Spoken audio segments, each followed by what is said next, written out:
All right, ladies and gentlemen, welcome back. Okay, before I go into this new trick that we're gonna learn today, if you haven't seen the other videos with the southpaw, the side swing, what is the other one? Crisscross, the EB, all those other tricks in the previous videos. If you haven't done those or haven't checked those out, check those out. Make sure you master those and you do really well with those tricks, and then come back to this video and learn a new one. Okay, so today, what we're gonna do is we're gonna be learning how to do the consecutive cross, okay?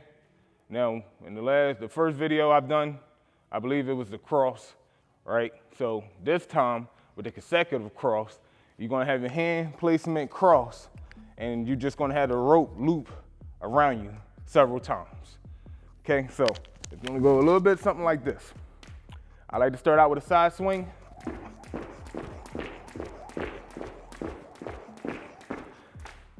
All right, so with that move, one of the things you wanna do, you wanna make sure you are comfortable with the rope that you have. For me, I use the 8-inch long handle. It's a little longer than the normal handles, the standard handles. These help me so the rope can get by me easily. This is why I like this. Also too, if you would like to get this rope, it'll be down in the description down below. So get comfortable with the rope that you like to use. If you're a bigger guy like me, I like to use the long handles. Get that rope across you with ease. Get it right across you. So if you're doing your consecutive cross, as long as the rope is going by you, it won't bust you upside the head. So you start out just making sure that the rope get past you. And the main thing with the consecutive cross, the main thing is making sure that you're using your wrist. You're using your wrist and you have a good flow. I can't stress that out enough. What's gonna really help you is your wrist, the wrist movement. It's not gonna be anything else. It's all in your wrist. So I'm gonna do 10 to 15, and just watch the placement, how the wrist is moving. Okay, so I like to start out with a side swing, and it don't matter which side you start out with. And you can start out with the left.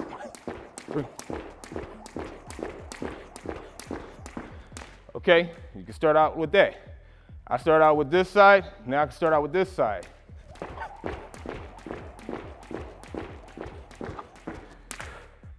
So, you notice, if you gotta go back because it's a little too fast, just watch the wrist movement. And you notice that when I did those consecutive crosses, the main thing is having a good flow. Because you don't wanna end up doing it, and then you're going like this. You gotta keep that rope moving. And the way to keep that rope moving is all in your wrist. Your wrist is doing like pretty much 95% of the job. Your wrist is moving. And you know, while your wrist is moving, you're also moving your body. Give that other 5%.